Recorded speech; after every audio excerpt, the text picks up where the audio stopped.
যে দুই একজন আমাকে ভালোবাসেন ওনাদের উদ্দেশ্যে আমি আবদার করে কিছু কথা বলার অধিকার আছে বলে আমার মনে হয়। অনুমতি কি আছে আপনাদের? আমি সবাইকে উদ্দেশ্য করে বলছি না, যারা আমি অদমকে নিজের মনের সৌন্দর্যের কারণে নিজের মনে স্থান দিয়েছেন, আবদার করে ভালোবেসে তাদের উদ্দেশ্যে আমি দুই একটা কথা বলে আলোচনা গুছিয়ে আনবো। এক নাম্বার কথা, জীবনে যাই আসুক, যতই ঝড় তুফান আসুক, জীবনে যাই আসুক, যত রকমের ঝড় তুফান আসুক, অস্থির হওয়া যাবে না, অধৈর্য হওয়া যাবে না। করণীয় কি? যা হওয়ার হোক, যেমন হওয়ার হোক, আমার একজন মালিক আছে। সুবহানাল্লাহ বলেন, শুনি না, আরো জোরে বলেন। আমাদের একজন মালিক, তিনি সবকিছু দেখেন, তিনি সবকিছু শুনেন, এমন একজন মালিক। আমার সাথে এখন যা হচ্ছে সব ওনার নজরে আছে। আমাদের সাথে যা হচ্ছে সবকিছু ওনার নজরে, আর উনি চাইলে সেকেন্ডে রাত দিন হয়ে যায়, দিন রাতে রূপান্তর হয়, যিনি কোন বললে ফায়াকুন হয়ে যায়, এমন একজন মালিক আমাদের। এরকম একজন মালিক থাকতে আমাদের টেনশন করার কোনো দরকার। আমাদের কাজ হচ্ছে যে ওনার হুকুমের অপেক্ষা করা। ওনার হুকুমের, সবাই বলেন না, ওনার হুকুমের। উনি যাই দিবেন সেটাই খুশি মনে আমরা আপন করে নিব, অধৈর্য অস্থির হব না। চিৎকার দিয়ে বলেন ইনশাআল্লাহ, আরো জোরে বলেন ইনশাআল্লাহ।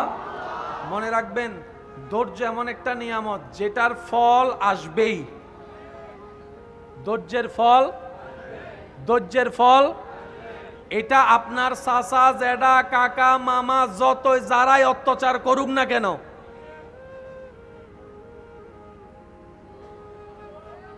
কথা বলেন না, শুধু তাকায় থাকবেন রবের রহমতের দিকে। বিশ্বাস করেন ভাই, আপনার জন্য পৃথিবীর সবাই যদি দরজা বন্ধ করে দেয়, 100টা দরজা যদি বন্ধ হয়, রাস্তা বন্ধ হয়, লিখে রাখেন 1000টা দরজা রাস্তা আপনার আল্লাহ আপনার জন্য খুলে দিবেই। আমি আপনার এলাকা সম্পর্কে তেমন ভালো জানি না, সবাইকে আমি চিনি না, তবে আমি বলছি আপনারা একটু মিলাই দেখেন, এই এলাকায় এমনও কিছু বর্তমানে দনওয়ালা মানুষ আছে যারা একসময় বাতের বাতও পায় নাই। মনে হয় নাই। এই এলাকায় এমনও কিছু মানুষ আছে যাদের আন্ডারে শত শত মানুষ চাকরি করে, কিন্তু এক সময় উনি নিজে চাকরি করছে 20 টাকা, 30 টাকা, 40 টাকার বেতনে। আর একটু আওয়াজ দিয়ে বলেন আছে, আরো জোরে বলেন আছে। এই এলাকায় এমনও অনেক মানুষ আছে যারা টাকায় অনেকে পড়ালেখা করে, কিন্তু সে নিজে জীবনে পড়ালেখা করার তেমন কোনো সুযোগ আছে না। আল্লাহ কাউকে মাহরুম করে না, সবাইকে দেয়, কিন্তু দেওয়ার একটা সময়, ওই সময় যেটা সেটা আসা পর্যন্ত অপেক্ষা করার নাম হচ্ছে ধৈর্য। এবার কোরআন কি বলছেন দেখেন, ইন্নাল্লাহা মাআস সাবিরিন।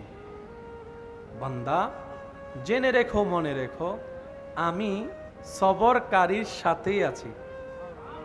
সুবহানাল্লাহ একটু বলি, যদি শব্দের গভীরতার সৌন্দর্য একটু খেয়াল করি, রব বলে যে ধৈর্য যেই ধরুক আমি তার সাথে আছি।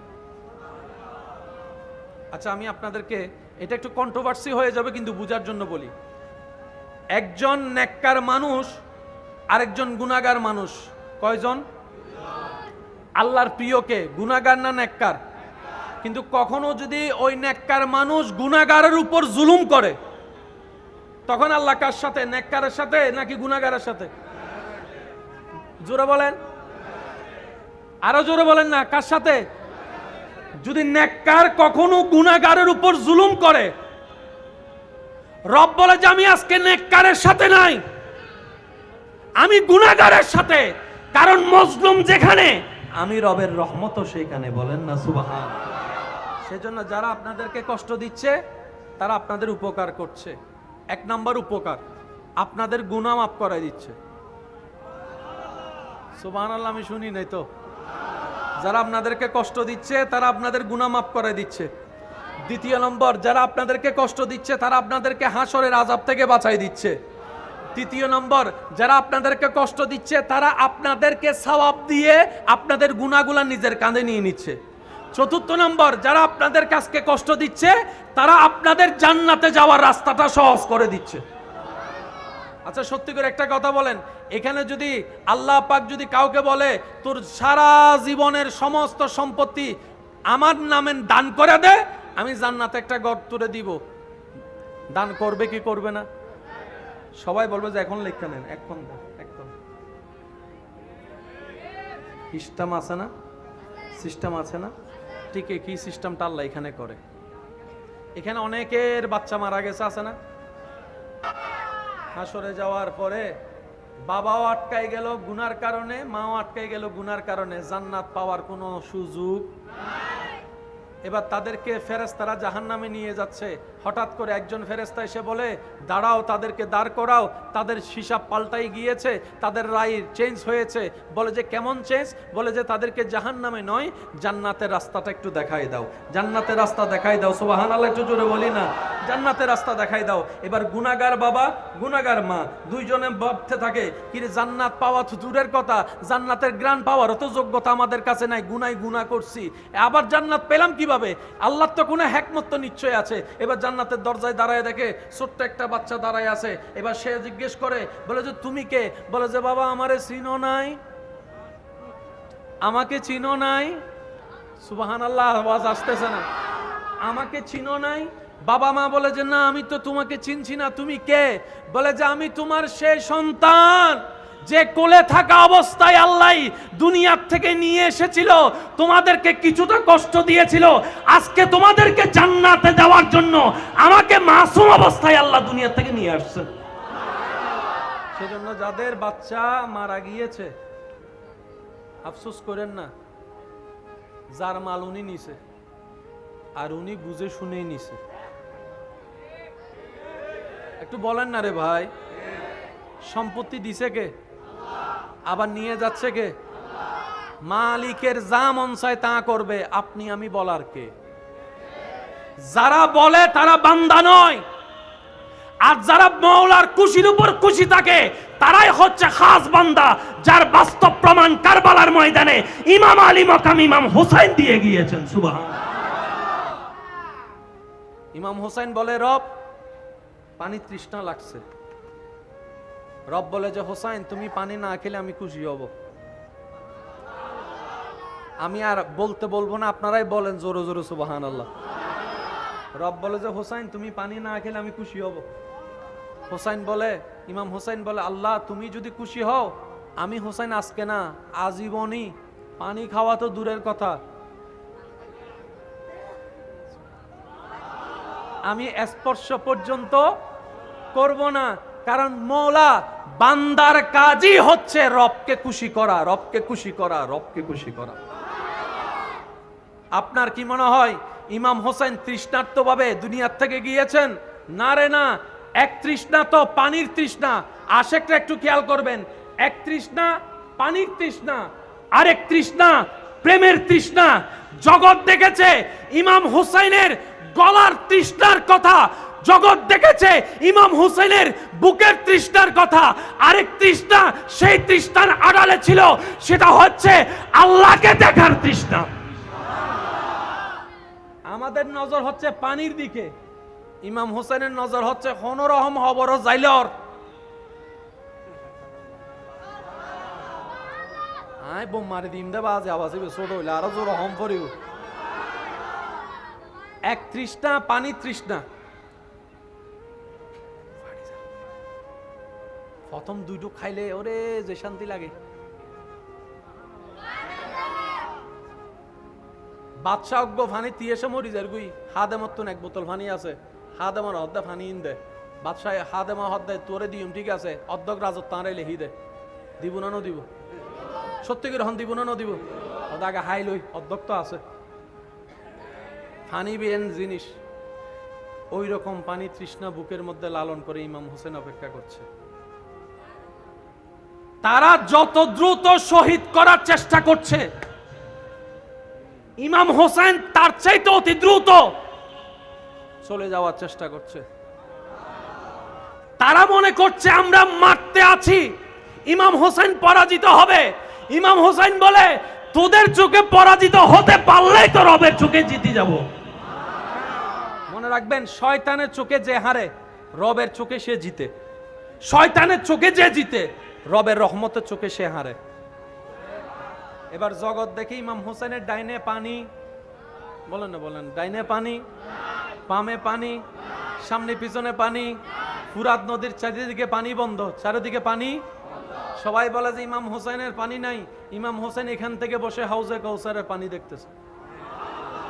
আরো জোরে, ইমাম হোসেন কারবালার ময়দানে দাঁড়িয়ে হাউজে কাউসার দেখতেছে। সুবহানাল্লাহ বলেন। যুদ্ধের ময়দানে একজন সাহাবা শহীদ হয়েছেন, একটু খেয়াল করবেন, শরীর মোবারকে তীর ঢুকছে, রক্ত প্রবাহিত, সামনে ছুরির আঘাত হয়েছে, পেট কেটে গেছে, প্রায় জীবন দুনিয়ার হায়াত শেষের পথে। ওনাকে কয়েকজন ধরে বসে আছেন, ওনার চেহারায় এমন আলোকিত, এমন হাসি। আর একটু জোরে বলেন না সুবহানাল্লাহ। মুখে শাহাদাতের বাণী, এদিকে রক্তাক্ত দেহ, চেহারার মধ্যে কোনো ভয় নাই, টেনশন নাই, পরিবারের কোনো আশা চিন্তা নাই। উনি বলে, আমি এখান থেকে বসে জান্নাতের চৌকাঠ দেখতে পাচ্ছি।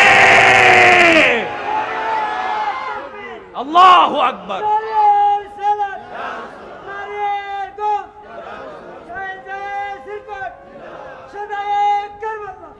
উচ্চ আওয়াজ একবার বলেন মারহাবা। এবার হাদিসকে যদি আপনি সামনে রাখেন, নেককার মানুষ দুনিয়া থেকে যাওয়ার আগে এক রকমের ফেরেশতা আসে, বদকার মানুষ যাওয়ার আগে ফেরেশতা আরেক রকমের আসে। ফেরেশতা আছে সত্য, আমরা দেখি, কিন্তু যার জান যাবে,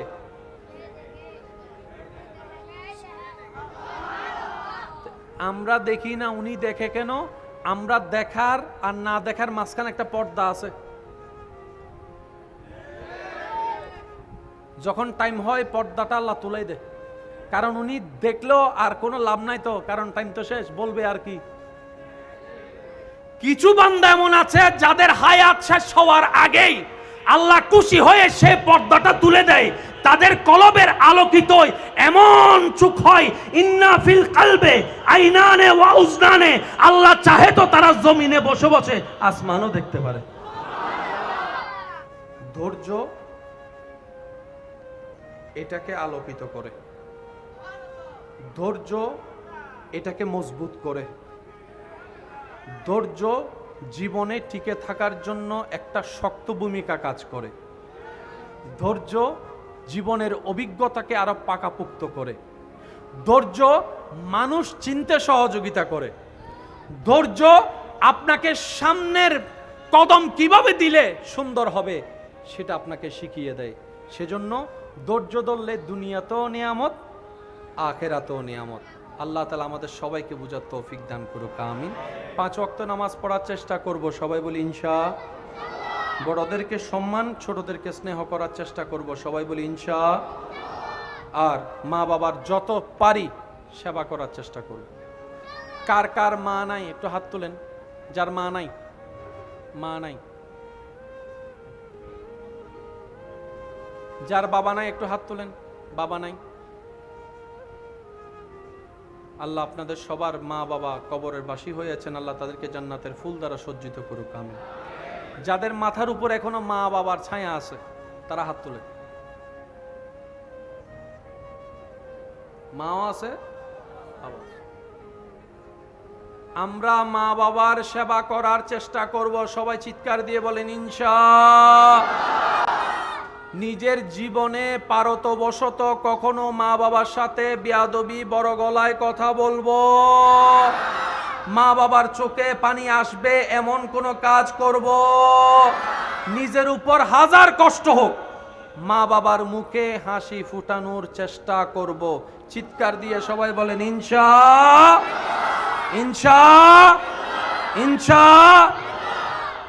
আর যদি কখনো অসতর্কতা বশত ভুল হয়েও যায়, মা বাবাকে কষ্ট দিয়েও ফেলি, রাতের বেলায় কি ধরে বলেন না, কি ধরে? মা বাবার যার সাথে বেয়াদবি হোক ফাটা ধরে, মাফ করে দেন, আমার ভুল করছে। লজ্জা লাগবে? ফেস্টিস কোনো ফামসার হবে? মাথা কোনো নিচু হবে? এমনও হতে পারে আপনার এই মাপ চাওয়ার কারণে আল্লাহ তাআলা আপনার সামনে রিজিকে বরকতে বরকতে এনে দিবে। আল্লাহ চাইলে পারে, বলেন আল্লাহ চাইলে পারে। আর মাকে বলবেন, বাবাকে বলবেন, ওই তাহাজ্জুদ নামাজ পড়তে উঠলে বলতে পারবেন ইনশাআল্লাহ, মা বাবার থেকে দোয়া চাইবেন। স্বামী যারা আছেন স্ত্রীকে বলবেন তাহাজ্জুদ নামাজে আমার জন্য দোয়া করতে। স্ত্রী স্বামীকে বলবে তাহাজ্জুদ নামাজে তুমি আমার জন্য দোয়া করবা। দেখবেন এই সংসারে সাদ না থাকলেও রহমতে ভরপুর এবং ভালোবাসায় ভরপুর হয়ে যাবে। বলেন সুবহান আল্লাহ। এটার নাম কি? একটু সবাই মনোযোগ। এটার নাম কি? আপ টু বটম, শুরু থেকে শেষ প্রত্যেকটা হরফ রব্বুল আলামিনের কালাম।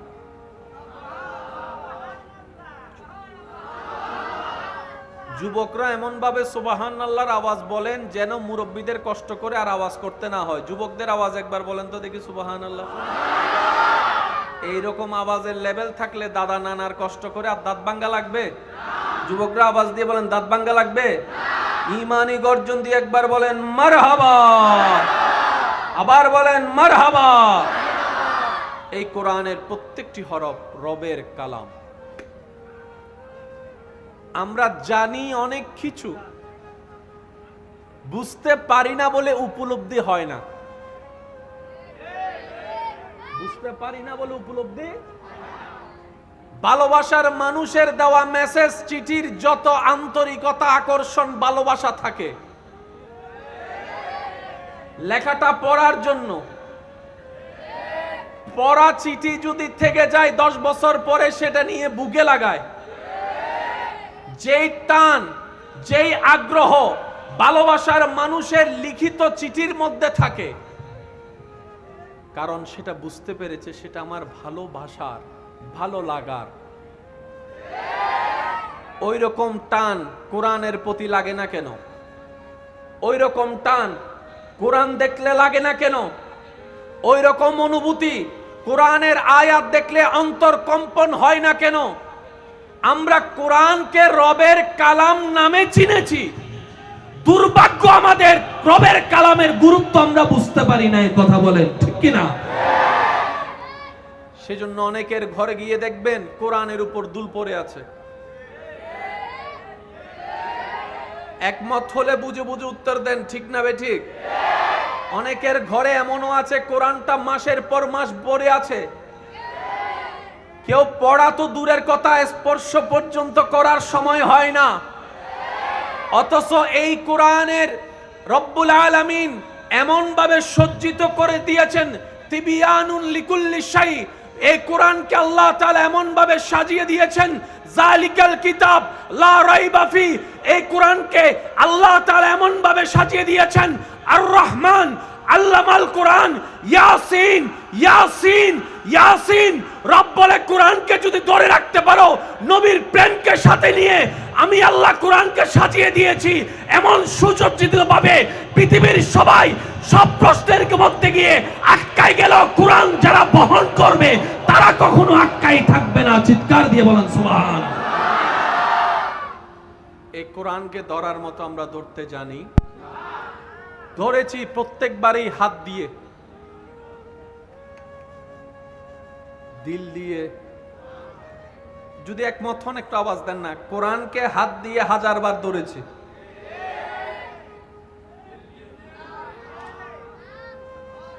ব্যর্থতা আমাদের ওই জায়গায়। এবার আসেন, জগৎ বিখ্যাত পাওয়ারফুল ব্যক্তি যার কাছে থাকে, তার সামসাও তো এলাকায় এসে বুক ফুলাই চলে। কোন পদে নাই, সামসা সনহরার মাটিতে তার পা পড়ে না। লিডার তার কোটিপতি, সে কোটিপতি নয়, কিন্তু ওই লিডারের সাথে থাকতে থাকতে, আওয়াজ দেন না রে ভাই, সেও বিশিষ্ট দানবীর হয়ে যায়। মানুষের পকেট থেকে নিয়ে মানুষকে দান করে, অর্জন করে কামাই না। কথা বলেন ঠিক কিনা? যে জায়গায় মুসলমানের রব হচ্ছেন এমন একজন যিনি খালিক, যিনি মালিক, যিনি রহমান, যিনি রহিম, যিনি সত্তার, যিনি গফফার, যিনি জুল জালালে ওয়াল ইকরাম, এমন একজন রব যে মুসলমানের রাহমাতুল লিল আলামিন, নবী জগতের নক্ষত্র। সুবহানাল্লাহ বলতে থাকে। যাদের আমার মতো গুনার পাল্লা ভারী, সওয়াবের পাল্লা কম, তারা জোরে জোরে বলতে থাকেন সুবহানাল্লাহ। এমন একজন নবী পেয়েছি যিনি নবী জগতের উজ্জ্বল নক্ষত্র। এমন একজন নবী পেয়েছি যিনি নবী জগতের মধ্যে রাজ মুকুট। যেমন একজন নবী পেয়েছি যিনি হাবিবুল্লাহ, যিনি রাহমাতুল লিল আলামিন, যিনি রাউফুর রহিম, যিনি ইমামুল মুরসালিন, যিনি খাতামান নবীন, যার বেড়াতে যাওয়াটা হয় মেরাজ। নবীর উম্মতের আওয়াজ লাগবে, আরো জোরে বলেন সুবহানাল্লাহ। যার বেড়াতে যাওয়াটাই মেরাজ, যার বাহনটা হয়ে যায় বোরাক, যার বাহন হয়ে যায় বোরাক, যার ঘুরতে যাওয়া কদম রাখা হয়ে যায় জান্নাত। এইরকম একজন নবী পেলাম, ওই রকম একজন রব পেলাম, এরকম একটা কিতাব পেলাম। এত কিছু শ্রেষ্ঠ পাওয়ার পরে পিছনে কেন আমরা? প্রশ্নটা যদি নিজেকে একবার করি, উত্তরটা আসবেই এটা। রবকে পেয়েছো, কিন্তু লালন ধারণ করার মতো ধারণ করতে আমরা জানিনি। নবী আমরা পেয়েছি শ্রেষ্ঠ, কিন্তু নেওয়ার মতো নিতে জানিনি আদর্শ। কোরআন পেয়েছি আমরা সত্য, কিন্তু বুকে ধারণ করার মতো ধারণ আমরা করতে জানিনি। ইসলাম ধর্ম পেয়েছি শ্রেষ্ঠ, কিন্তু মানার মতো মানতে আমি, আপনি, আমরা কেউ পারিনি। ব্যর্থতা আসলে আমাদের কারণে, নিজের পায়ে নিজে আমরা কুড়াল মেরে দিয়েছি। কথা বলেন ঠিক কিনা? দোষ কার? ব্যর্থতা কাদের? কমতি কাদের? সব দোষের মূল না হয় রব আমাদেরকে কোনো কিছুতে কমতি দেয় নাই। বাঁচার জন্য কিডনি দরকার আছে। নিজের মধ্যে দেখেন আল্লাহ আপনাকে 2টা কিডনি দিয়েছে।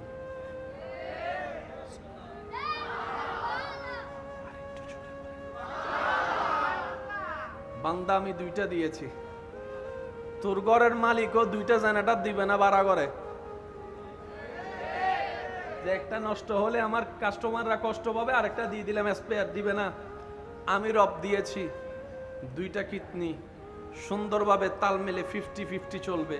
কোনো কারণে যদি একটা, তোর সমস্ত ব্যর্থতার কারণে যদি কোনো কারণে একটা নষ্ট হয়েও যায়, আরেকটা দিয়ে চালাই নিতে পারবি, আরেকটা দিয়ে চালাই নিতে পারবি। দেখার জন্য চোখ দরকার, একটা দিয়েও দেখা যায়, আরেকটা দিয়েও দেখা যায়। রব বলে যে আমি একটা দিব না, 2টা চোখ দিয়ে দিলাম দেখার জন্য। সুবহানাল্লাহ।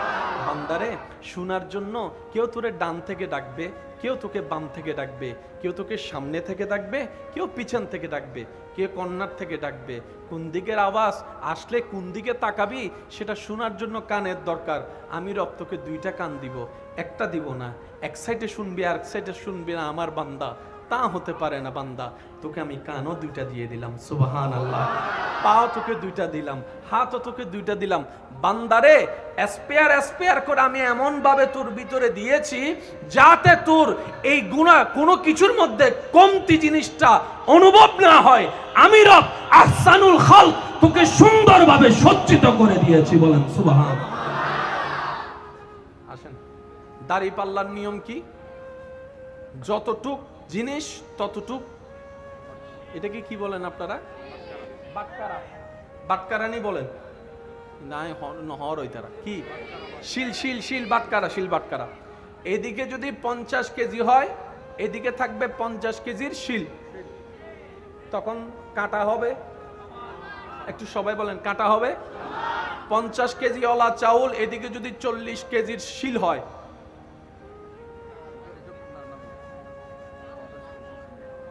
ঠিক আছে?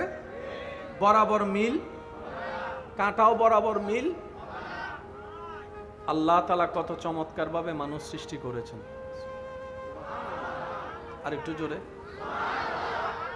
এখানে যারা হেঁটে এসেছেন, আজীবন যারা হেঁটেছেন, কখনো খেয়াল করেছেন কিনা জানি না, আপনার হাঁটার সাথে যে হাঁটার সাথে পা চলে, পায়ের সাথে হাতের সামঞ্জস্য কখনো খেয়াল করেছেন কিনা আমি জানি না। খেয়াল করলে দেখবেন আপনার ডান পা যখন সামনে থাকে, বাম হাত তখন পিছনে থাকে। ঠিক হইলে সওয়াব পাবেন, না হইতে পারে, কিন্তু সুবহানাল্লাহ হইলে বহুত সওয়াব। আর নাম যারা গুনাহগার তালাই তারা হইদি সুবহানাল্লাহ হইবে না, যারা সওয়াব বাড়ি গিয়ে তারা হইলেও চলিব, চাই গুনাহগার কল হই বলা আছে সুবহানাল্লাহ। আপনার যখন ডান পা সামনে, বাম হাত আপনার, বাম পা যখন সামনে যায়, ডান হাত তখন পিছনে চলে যায়। আজকে এখান থেকে যাওয়ার সময় আমি অদমের কথাটা একটু ট্রাই করে দেখবেন। 5টা সেকেন্ড দাঁড়িয়ে ডান হাতের সাথে ডান পা মিলাই মিলাই চলার চেষ্টা করবেন, তখন মনে হবে যে আর্মি হাঁটতেছে। আমি কি বুঝাতে পারছি কথা? আপনি ডান পায়ের সাথে ডান হাত মিলাই কখনো হাঁটতে পারবেন না, শরীরের ব্যালেন্স নষ্ট হয়ে যাবে। এই পর্যন্ত যতজন পা দিয়ে হেঁটেছেন, কেউ ব্রেন দিয়ে এটা প্ল্যানিং করে করেন নাই, ডান পা সামনে দিলে আমি বাম হাত পিছনে রাখবো, বাম পা সামনে দিলে ডান হাত পিছনে রাখবো। কেউ প্ল্যানিং করে হাঁটেননি, আপনি হাঁটতেই আছেন ওইভাবে, রব সেইভাবেই ডিজাইন করে দিয়েছেন আমার বান্দা যেন হাঁটতে গিয়ে ভারসাম্য নষ্ট হয়ে পড়ে না যায়। সুবহান রব্বুল আলামিনের বড় দয়া। আল্লাহ, আল্লাহু আকবার কি বলা যাবে? আমরা অনেক কিছুই জানি, এখানে আছে। মনে রাখবেন, পৃথিবীর মানুষের কাছে সবচাইতে দামি জায়গার নাম হচ্ছে মাথা। মানুষের কাছে সবচাইতে দামি জায়গার নাম কি? আর মুসলমানদের কাছে সবচাইতে দামি জায়গার নাম হচ্ছে সিনা। একটু বুঝার চেষ্টা করবেন প্লিজ, মনোযোগ। মুসলমানদের কাছে আর মানুষের কাছে পার্থক্যটা, সব মানুষের কাছে দামি জায়গার নাম আরো জোরে। সেজন্য আমার যুবক ভাইরা অনেকবার শুনেছে বড় বড় বিজ্ঞানীরা মারা যাওয়ার পরে তাদের ব্রেন নিয়ে গবেষণা করা হয়েছে। মানুষের কাছে দামি জায়গার নাম মাথা, মুসলমানদের কাছে সবচাইতে দামি জায়গার নাম।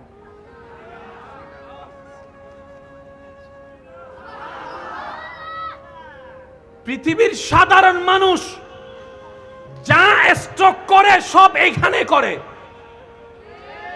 আর হাসরের ময়দানে ইজ্জত পানেওয়ালা জান্নাত যাদেরকে খুঁজে, রবের প্রিয় বান্দা যারা হয়, তাদের সবচাইতে দামি জায়গা হচ্ছে সিনা। ওই সিনায় তারা সমস্ত নিয়ামতকে স্ট্রোক করে। একটু বুঝার চেষ্টা করবেন। আমার ছাত্র ভাই যারা আছেন, মাদ্রাসা স্কুলে যারা পড়ালেখা করেন, যাদের বিজ্ঞান, সায়েন্স, আর্টস, কমার্স এই 3টা সাবজেক্টের ভিতরে যাদের একটু ব্রেন ভালো, তাদেরকে সবাই পরামর্শ দেয় তুমি ক্লাস 9-এ উঠে কি নিও। তো বলি সবাই কি বলে? যে একটু বুঝে ভালো, পড়া ক্যাপচার করতে পারে সহজেই, তাদেরকে আমরা পরামর্শ দিই তুই সায়েন্স। আর আমার মতো যারা 10-12 একবারও মুখস্থ করতে পারে না, তারা সায়েন্স নিতে গেলে স্যারে বলে তুই নিজের মাথাও নাই আর গো হাই বেলাবি, মাথাও না বাজি, মাথাও না, মাথাও না। যাদের ব্রেন ভালো তাদেরকে আমরা সায়েন্সের দিকে কেন দিই? কারণ সায়েন্সের জগৎটাই হচ্ছে তুলনামূলক সবচেয়ে একটু কঠিন, যেখানে রসায়ন আছে, যেখানে পদার্থ আছে, যেখানে কেমিস্ট্রি, বায়োলজি, ম্যাথমেটিক্স, এইরকম হাজার বিষয় আছে, বড় কঠিন কঠিন বিষয়।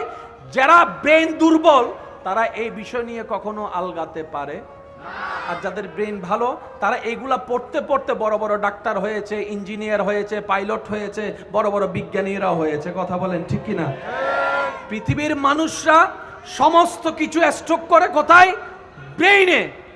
আর আল্লাহ ওয়ালা যারা, তারা স্ট্রোক করে সব। এবার আসুন, পৃথিবীর সবচেয়ে দামি কিতাবের নাম কি? এই কোরআন। পৃথিবীর সমস্ত বই আমরা কোথায় রাখি? বাংলা, অঙ্ক, ইংরেজি, বিজ্ঞান কোথায় রাখি? ব্রেনে। আল্লাহ তাআলা কোরআনকে নাজিল করেছেন নবীর ব্রেনে না অন্তরে? আমি শুনি না, একটু জোরে বলেন তো, আরো জোরে বলেন। আল্লাহ শ্রেষ্ঠ কিতাব কুরআন নাজিল করার সময় নবীর নূরানী দেহ মুবারকের আফাত ও মস্তকের ভিতরে অন্তরকে বাছাই করেছেন, অন্তরকে বাছাই করেছেন। সুবহানাল্লাহ বলেন না। সেজন্য আপনার এলাকায় মনে রাখবেন, এটা যত কোরআনে হাফেজ আছে, যাদের অন্তরে কোরআন, আপনারাই বলেন অন্তরে কোরআন, অন্তরে কোরআন, তার মানে অঙ্ক, ইংরেজি, বাংলা, বিজ্ঞান ব্রেনে সেভ হয়। হাফেজদের কোরআন সেভ হয় তাদের অন্তরে, তাদের কলবে। সেজন্য বড় বড় ডাক্তার পাগল হয়ে গেলে রুগী দেখতে পারে না, প্রেসক্রিপশন লিখতে পারে না, সব তাসিরি। আর আপনারাও সাক্ষী দিবেন আমার সাথে, অনেক পাগল হাফেজে কোরআন পাগল হওয়ার পরেও সব ভুলে গেছে। আমি শুনি নাই, আওয়াজটা একটু বলেন না আপনারা। তার ব্রেন স্ক্রু দিলেও কিচ্ছু চিনে না, পারে না, কিন্তু কোরআন পড়তে বলে অনর্গল পড়ে, অনর্গল পড়ে, অনর্গল পড়ে। এবার সেই ব্যক্তিকে জগৎ জিজ্ঞেস করে, তুমি তো সায়েন্সের বড় একটা স্টুডেন্ট ছিলা, তোমার বায়োলজি ম্যাথমেটিক্সের ভালো দক্ষতা ছিল, এখন তুমি পারো না? বলে যে সব যা ব্রেনে সেভ করেছি, ব্রেনের স্ক্রু ঢিলা হওয়ার সাথে সাথে সবকিছুই, বলেন না বলেন না বলেন না, সবকিছুই আপনার ফরম্যাট হয়ে গিয়েছে। কিন্তু আমি কোরআন বলি নাই কেন জানো? আমি কোরআনকে কখনো ব্রেনের মধ্যে স্টক করতে পারি নাই।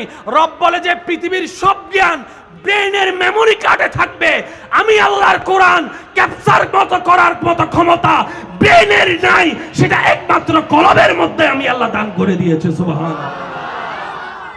এখন আপনারা অঙ্কটা পুরোটাই বুঝতে পারবেন। কোরআন কি ঝগড়া লাগাতে আসছে নাকি ঝগড়া মিটাতে আসছে? কোরআন কি অশান্তি করতে আসছে নাকি শান্তি করতে আসছে? তো কাদের কারণে কোরআন দ্বারা শান্তি প্রতিষ্ঠা হবে? মনে রাখবেন, যাদের কোরআনটা হৃদয়ে থাকবে, হৃদয়ের চোখ দিয়ে যারা কোরআন পড়বে। কোরআনের সাথে কানেকশন কি ব্রেনের না হৃদয়ের? একটু সবাই বলেন না, কোরআনের সাথে কানেকশন কি ব্রেনের না হৃদয়ের? ব্রেন দিয়ে কোরআন বোঝা যাবে? আপনি আমি কোরআন যতবার খুলি না, তার চাইতে অনেক বিজ্ঞানী বিধর্মীরা এর চাইতে বেশি কোরআন খোলে, কিন্তু তাদের এখনো ভিতরে নূর আসে, কারণ কোরআন ব্রেন দিয়ে বোঝা যাবে। সেজন্য আল্লাহ তাআলা আমাদেরকে পরামর্শ দিয়েছেন, ওয়াকুনু মাআস সাদিকিন, নামাজি নামাজ পড়ে আমার বন্ধুর সাথী হয়ে যাও।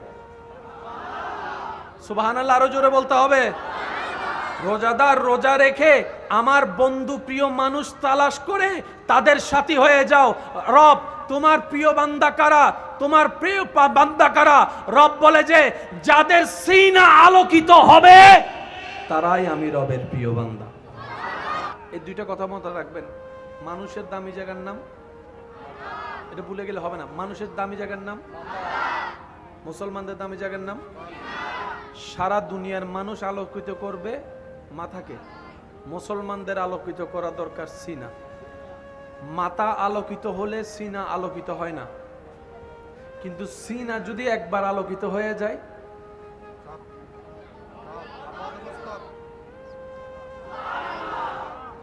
ইন্না ফিল জাসাদে মুদগাতু, রাসূল পাক সাল্লাল্লাহু আলাইহি ওয়াসাল্লামের হাদিসে পাককে যদি একটু প্রেমের চোখ দিয়ে দেখে গবেষণা করে দেখেন, তাহলে দেখবেন এই জায়গাটা সবচাইতে দামি জায়গা।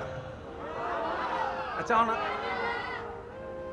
যেখানে কোরআন থাকে, যেখানে সাহেবে কোরআন রাহমাতুল লিল আলামিন থাকে, যেখানে কোরআনের বাণী দাতা কালামুল্লাহ রব থাকে, এই জায়গা হচ্ছে, বলেন এই জায়গা কি?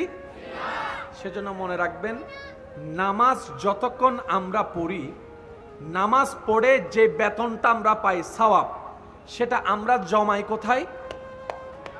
ভাই একটু বলেন না, কোথায়? কাঁদে কোথায়? কোথায়? রোজা, হজ, যাকাত, জিকির। আমি ওলামায়ে কেরামের একটু দোয়া চাচ্ছি। আমাদের ব্যর্থতা এই জায়গায়, আমরা যা জমানোর সবচাইতে বেশি জমাইছি কাঁদে, কিন্তু আমাদের লকার ছিল সিনাই। এখন আপনারা বুঝতে পারবেন নামাজি কখনো বাটপার হতে পারে।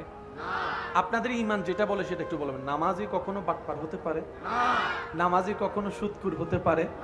নামাজি কখনো অন্যের জায়গা দখল করতে পারে? নামাজি কখন জুতা চুরি করতে পারে? নামাজি কখনো মসজিদের ভিতর বেয়াদবি করতে পারে? নামাজি কখনো মানুষের নামে বদনাম দিয়ে বনি দিয়ে বিয়ে ভাঙতে পারে? আরো জোরে বলেন না পারে? নামাজি কখনো মানুষের কষ্টের কারণ হতে পারে? কিন্তু আপনি আপনার এলাকায় দেখেন, আমি আমার এলাকায় দেখি, যে যার এলাকায় দেখি, অনেক এমন কাজ আছে নামাজও পড়ে, নামাজও পড়ে, মানুষের জাগাও নাই মনে হয়, আওয়াজ দেন নাই মনে হয়। নামাজও পড়ে, এক সপ্তাহের জন্য টাকা নিয়ে 10 বছরও টাকা দেয়। নামাজও পড়ে, সূরা আবার জালও করে। নামাজও পড়ে আবার সুদও খায়। নামাজও পড়ে আবার মা বাবার সাথে বেয়াদবিও করে। নামাজও পড়ে আবার ভাইয়ের সম্পত্তিও দখল করে। নামাজও পড়ে মানুষের রাস্তাও দখল করে। নামাজও পড়ে মানুষের পানি বন্ধ করে দেয়। নামাজও পড়ে হজও করে আসছে, নামের আগের আলহাজও আছে, আবার বাটফারির মধ্যে 1 নম্বরও আছে। এবার আমি আপনাকে প্রশ্ন করি, নামাজিতে এগুলা হতে পারে না, আর এগুলা যারা করে তারা কখনো নামাজি হতে পারে না। আরে ব্যাপারটা কোথায়? ব্যাপারটা কোথায়? তখন উত্তর আসবে, যারা নামাজি আপনারা চিনেন তারা নামাজি আলাদা, হৃদয়ে সিনায় নামাজ নেওয়ালা আলাদা। আমি একটু ব্যাখ্যা করতে চাই, যেহেতু এই জিনিসটা আবার ক্লারিফাই না করলে আপনারা ভুল বুঝাটা একটু সহজ হয়, আমাদের সঠিক বুঝাটা একটু কম হয়। মানুষ সহজে যেটা করে, যেটা বুঝে, সেটার নাম হলো ভুল। মাতো না, ঠিক না? এবার আসেন, নামাজি আছে না নাই? জায়গা দখলও করে, যে আছে না নাই? তাহলে সে কখনো নামাজি হতে পারে?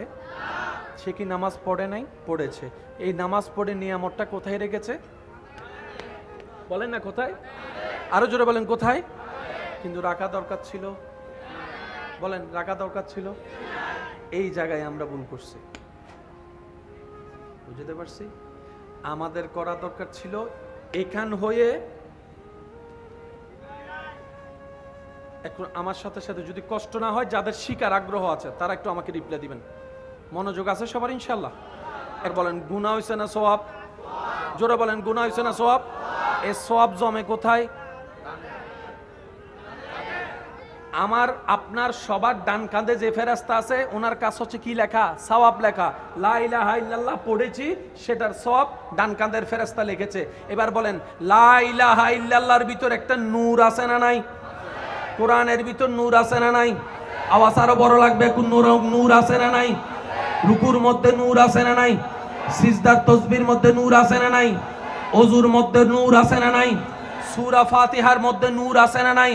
কোরআনের শুরু থেকে শেষ মধ্যে নূর আছে না নাই? কাবা শরীফ দেখার মধ্যে নূর আছে না নাই? লাব্বাইক আল্লাহুম্মা লাব্বাইক বলার মধ্যে নূর আছে না নাই? রোজার ভিতরে নূর আছে না নাই? তো সওয়াব তো কাঁধে জমাইলাম, নূরটা জমাইতে এই জায়গায় সাধারণ মানুষ আর আল্লাহর ওলিদের পার্থক্য। সুবহানাল্লাহ নহর আজ এ বজন আর গাইল দাদা আছে, কিছুর কোনো হদুন আছে বাংলার গাইল টাইল দার বাংলা আছে না? এ আছে বলে হর হইতে কষ্ট হচ্ছে না তো আপনাদের? সত্যি করে ঈমান আমানে বলেন, এইসব বিষয়গুলো একটু জানার বুঝার দরকার আছে। সমস্ত উলামায়ে কেরাম এবং মুরব্বীদের দোয়াকে মাথার উপর ছাদ বানিয়ে আমি চেষ্টা করছি, ওয়ামা তৌফিক ইল্লা বিল্লাহ, রব আমাকে যতটুকু দয়া করে। সাধারণ বান্দা আর আল্লাহর ওলি, আল্লাহ বান্দার পার্থক্য এখানে। সাধারণ মানুষে যা জমায় সব আল্লাহ ওয়ালারা যা জমায় কাঁধ হয়ে। সেজন্য আমরা কোরআন পড়ি, আমাদের অর্থ হয় একরকম, যখন সেই কোরআন আল্লামা রুমি দেখে। সুবহানাল্লাহ, আমি এখনো শুনি নাই। সেই কোরআনের আয়াতের উপর যখন জালালউদ্দিন সুয়ুতির নজর পড়ে, সে কোরআনের আয়াতের উপর যখন পীরানে পীর দস্তগীর আব্দুল কাদের জিলানির নজর পড়ে, সে কোরআনের আয়াতের সামনে আয়াত যখন হিন্দাল ওয়ালি গরিবে নামাজের সামনে চলে আসে, সেই কোরআন যখন ইমাম গাজ্জালি পড়ে, তখন অর্থ হয়ে যায় ভিন্ন, শূন্যওয়ালা হয়ে যায় ভিন্ন, তাফসীর হয়ে যায় ভিন্ন, ব্যাখ্যা হয়ে যায় ভিন্ন। আরে পার্থক্যটা কোথায়? বলে যে ব্রেন দিয়ে কোরআনের ব্যাখ্যা ভিন্ন, হৃদয়ে ধারণ করা ব্যক্তিদের কোরআনের ব্যাখ্যা ভিন্ন হয়ে যায়। আমরা সব ধারণ করি কোথায়? ও মাতো নবাই হন্ডে। আর আল্লাহ ওয়ালারা সব ধারণ করে। আসেন, নামাজ কয় ওয়াক্ত? ফজর, জোহর, আসর, মাগরিব। এই পাঁচটা নামাজ ফরজ, বান্দা পড়লে আল্লাহ খুশি হয়। আর একটা নামাজ আছে সূরা নামাজ, গোপন নামাজ, আল্লাহর বেশি প্রিয়। এই নামাজটা কোনটা? আমি শুনি না, একটু সবাই মিলে বলেন। তাহাজ্জুদ পড়া কি ফরজ? ফরজ নয়, কিন্তু আল্লাহর বেশি প্রিয়। 5 ওয়াক্ত ফরজ, আল্লাহর ভালো লাগে বান্দা পড়লে, কিন্তু তাহাজ্জুদ পড়লে আল্লাহ আরো বেশি খুশি হয়। ব্যাপার কি? রব বলে যে 5টা ফরজ আমি রবের হুকুম, আমার বান্দা হুকুম পালন করেছে। আর তাহাজ্জুদ আমি তারা পড়তে বলি নাই, ফরজ করি নাই, তারা আমি ঘুমাইতে বলেছি। সে আমারে রাজি করার জন্য নিজের ঘুমকে হারাম করে না হয় চাই নামাজে দাঁড়ায় গিয়েছে। সেজন্য নফল ইবাদত আল্লাহর বেশি প্রিয়। সুবহানাল্লাহ। আমি শুনি না আরো জোরে। রবের সান্নিধ্যের যে বিষয়টা, শুধু এই শব্দটার দিকে যাওয়ার চেষ্টা করছি। 5 ওয়াক্ত পড়লে আল্লাহ যতটুকু খুশি হয় বান্দার উপর, 5 ওয়াক্ত পড়ার পরে যারা গোপনে তাহাজ্জুদ পড়ে তাদের উপর আল্লাহ আরো বেশি খুশি হয়। মনে রাখবেন, জান্নাতে যেতে গেলে সওয়াবের দরকার না গুনার দরকার? সওয়াব কাকে বলে, গুনাহ কাকে বলে? এক কথাই মনে রাখবেন, বান্দার যেই কাজে রব খুশি এটার নাম সওয়াব, বান্দার যেই কাজে শয়তান খুশি এটার নাম গুনাহ। একদম সহজ কথা। বান্দার যেই কাজে আল্লাহ খুশি, কষ্ট যদি না হয় একটা আওয়াজ দেন, কি? বান্দার যেই কাজে শয়তান খুশি এটার নাম গুনার পাল্লা বাড়ি হলে জাহান্নাম, সওয়াবের পাল্লা বাড়ি হলে জান্নাত। সওয়াব কাকে বলে? রবকে খুশি করার নামে সওয়াব। তার মানে জান্নাতে যেতে গেলে একটাই কাজ করতে হবে, সেটা হচ্ছে রবকে খুশি করা। রবকে কি করা? খুশি করা। এবার আওয়াজ দিয়ে বলেন, বান্দা নামাজ পড়লে রব কি হয়? আওয়াজটা আরো বলে রাখবে, রব কি হয়? বান্দা যখন রমজানে রোজা রাখে রব কি হয়? হজ যাকাত করলে রব কি হয়? নফল রোজা রাখলে রব কি হয়? বান্দা যখন জানের চাইতে বেশি আল্লাহর হাবিব নবীকে ভালোবাসে রব কি হয়? আরো জোরে বলেন, রব কি হয়? বান্দা যখন সাহাবাকে সাহাবার মর্যাদা দেয়, আহলে বায়াতকে হৃদয়ে ধারণ করে সেই ভালোবাসা দেয়, তখন রব কি হয়? বান্দা যখন আল্লাহর নিয়ামত প্রাপ্ত বান্দাদেরকে সম্মান করে, তাজিম করে, মোহাব্বত করে, রব কি হয়? বান্দা যখন মা বাবাকে সম্মান করে, রব কি হয়? এর রব খুশি হলে হয় সওয়াব। অঙ্ক জটিল নয়, শুধু একটু বুঝতে হবে যে 2 যোগ 2 ওয়ান মাথা আরো জোরে 2 যোগ 2।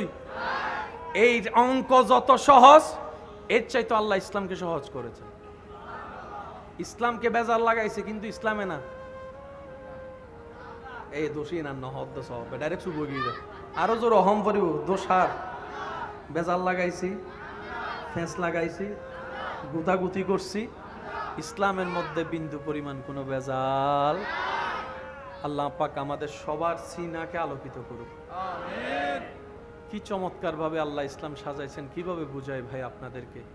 আমরা এখন যে দুনিয়ায় আছি, যে জান্নাতের চাওয়া আপনার আমার চাওয়া স্বপ্ন, সে জান্নাত এবং দুনিয়ার মাঝে 2টা স্টেশন আসে। একটার নাম কবর, একটার নাম হাসর। একটার নাম কবর, একটার নাম। এই 2টার সামনে ফেস হওয়া ছাড়া কি কেউ জান্নাতে আমরা যেতে পারবো? কারো পক্ষে সম্ভব? আপনি শুনলে অবাক হবেন, চমৎকার বিষয়। এই 2টা স্টেশনের মধ্যে 2 রকমের পরীক্ষা নেওয়া হবে সবার। কবরের পরীক্ষা একরকম, হাসরের পরীক্ষা আরেক রকম। মনে রাখবেন, হাসরে যাওয়ার পরে আপনাকে আমাকে প্রশ্ন করা হবে, ওই প্রশ্নপত্র ধরন হবে আমল নিয়ে। কি নিয়ে? আমল নিয়ে। আর কবরের মধ্যে যে প্রশ্ন করা হবে সেই প্রশ্নপত্র ধরন হবে ঈমান নিয়ে। কি নিয়ে? এবার বলেন, আমল থাকে কোথায়? সিনাই না কাঁধে? আমল আমল আমল লেখে যে ফেরেশতাগুলা কোথায়? তাহলে আমল থাকে কোথায়? আওয়াজ দিয়ে বলেন, আমল থাকে কোথায়? ভালো আমল ডান কাঁধে, খারাপ আমল বাম কাঁধে। এবার বলেন, হাসরে হবে আমলের হিসাব, আমল থাকে কোথায়? কাঁধে। আর ঈমান থাকে কোথায়? জোরে বলতে হবে, ঈমান থাকে কোথায়? এবার বুঝে রাখবেন, মনে রাখবেন, হাসরে যাওয়ার পরে আল্লাহ তাআলা জিজ্ঞেস করবে তোমার কাঁধে কি আছে বের করো।